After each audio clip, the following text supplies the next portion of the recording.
ahí hay una parte, ¿no? Acá que digo, alegría, tristeza, ira, miedo, ¿no? Vamos a tener todas estas emociones ahí dependiendo del grupo que estemos observando.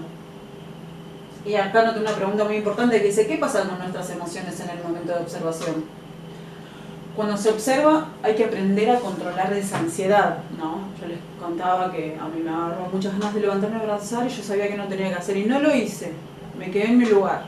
Sentí frustración, sentí tristeza, pena, lloré en ese momento y todo lo escribí.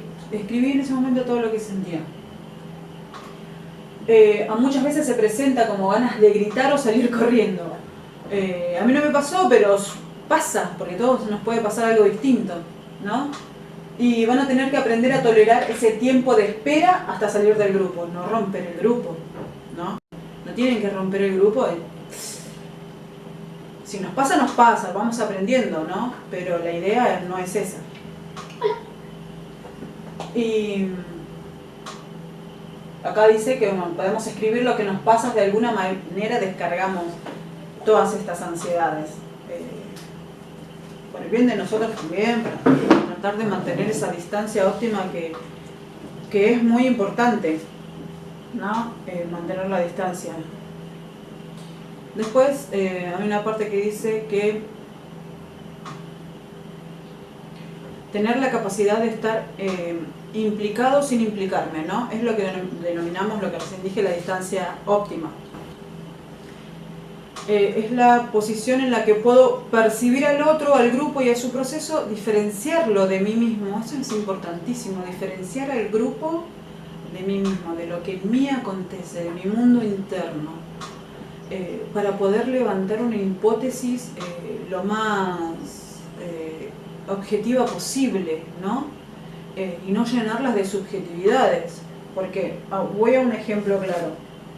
Bueno, Carolina, ¿no? Peroncha, feminista, pro aborto, ¿no?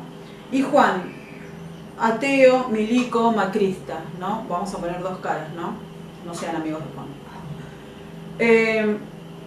Yo desde mi subjetividad voy a tener una telepositiva con alguien adentro del grupo.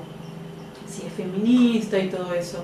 Bueno, todo eso tengo que tratar de repensarlo, de ver este mundo interno que me hace tener una telepositiva con otro. Porque es más difícil identificar la telepositiva que la negativa, porque la negativa enseguida el rechazo, ¿no? Y la positiva es como que juegan sentimientos más fuertes quizás para uno y no puede darse cuenta. Entonces uno tiene que estar constantemente mirando todo el mundo interno e interpretando la situación, sí que se mezclen mis propios contenidos psíquicos y ahí está presente la subjetividad. Todo mi psiquis es subjetividad, todo lo que me formó y me conformó. Entonces la actitud y la actitud psicológica es mirarme todo el tiempo a mí, mirar mis subjetividades para poder levantar una hipótesis lo más objetiva posible, ¿no? Y de esto nos habla del ECRO, ¿no? Del esquema conceptual, referencial y operativo. Entonces nos tenemos que tratar de situar en esa base, digamos. Después acá una parte que me interesó muchísimo. El acto de observar supone introducirse en la intimidad de los otros, en la vida cotidiana. La observación es algo que uno ejerce desde el nacimiento, por lo que tiene en un principio un carácter espontáneo. Cuando accedemos a un grupo, observamos en primer lugar cuerpos e inmediatamente conductas propias de los otros. Entonces ahí entra en juego lo que habíamos dicho, la conjunción de mirar y de observar, ¿no? ¿Y qué observamos cuando observamos? Observamos la comunicación verbal, la postura corporal, lo gestual, el tono de voz y lo actitudinal. Como les había dicho, no es lo mismo decir, todo bien, todo bien, ¿no? Todo lo actitudinal, el gesto corporal, la cadencia de la voz con la que yo hable. Me acuerdo que a mí me decían que yo parecía re autoritaria. Y traté muchísimo de mermar el tono de mi voz, porque yo no me sentía así, pero me lo han dicho varias personas, y digo, bueno, algo debe ser, debo tener algo de milica. Pero bueno, intento bajarle un tono de voz, porque es re fuerte mi voz, y horrible. Después, bueno, hablábamos de la distancia óptima, ¿no? Para entonces poder ver con el poder de discriminar y discriminarnos. Eso es lo que hace la distancia óptima, tratar de separar tanto la subjetividad para poder ver el hecho, el objetivo, lo que acontece ahí en el proceso grupal.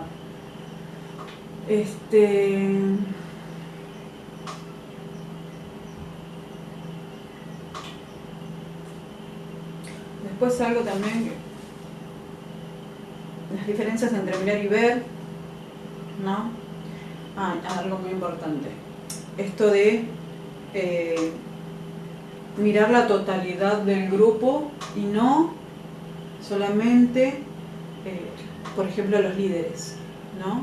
Sino ver la conjunción, cómo estos líderes resuenan en otros y los otros, el silente, su postura corporal, el que está en silencio, ¿no? El portavoz, poder mirar la totalidad del grupo. O muchas veces también nos pasaba que se miraba el coordinador, ¿no? Y en realidad tenemos que ver todo el tiempo la totalidad grupal, ser radial, poder mirar a todos y no concentrarme en una persona y levantar la hipótesis de una persona que puede pasar, ¿entendés? Entonces por eso es tan importante de ver la totalidad.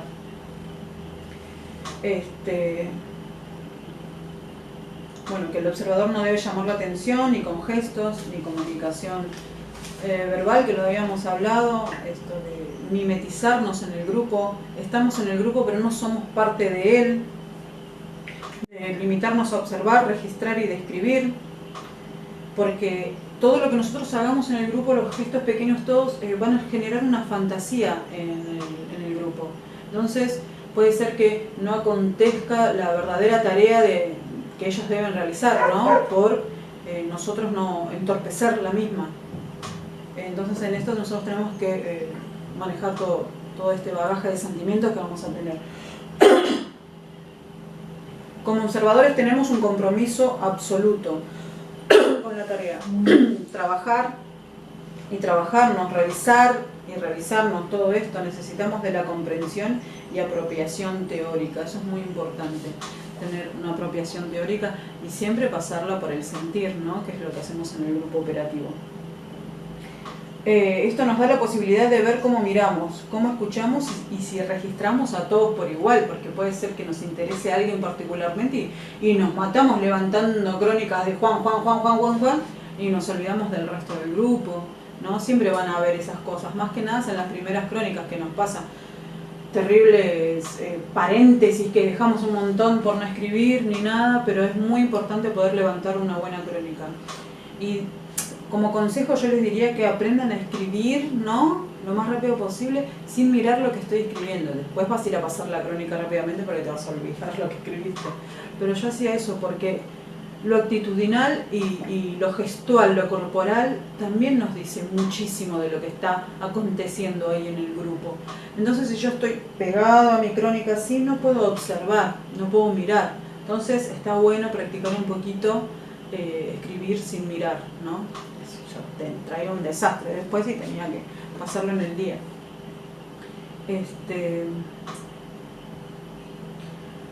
La primera aproximación se produce generalmente desde lo sensible.